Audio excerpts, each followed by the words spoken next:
Zee 24 तास एक पाऊल पुढे। नाशिकमध्ये भीषण पाणी टंचाई आहे। अशातच जनतेच्या पिण्याच्या पाण्याचा प्रश्न सोडवण्यासाठी सुरू करण्यात आलेलं जीवन प्राधिकरण मात्र उद्योगांना पाणी देत आहे। या पाणी पुरवठ्याला नाशिक जिल्ह्यातील जानोरी ग्रामपंचायतीने विरोध करत प्राधिकरणाविरोधात बंड केलाय।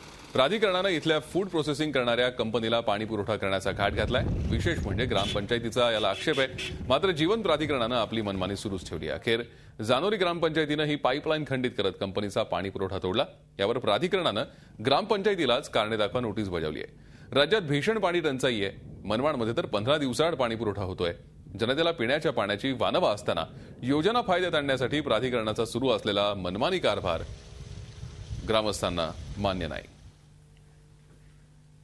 4 ml पर्यंत पाणी दिलं जातं योजनेमधून। 4 गावं आहेत, त्याच्यात 5 गावं आहे आणि 1-2 कंपन्या आहेत। पण त्याच्यामध्ये एक हल्कॉन म्हणून एक सेंट्रल गव्हर्नमेंटची कंपनी आहे ती, आणि फ्रेश टॉप आहे।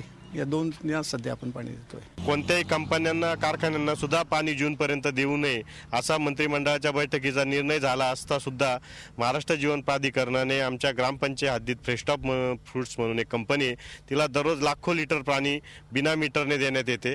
झी 24 तास एक पाऊल पुढे।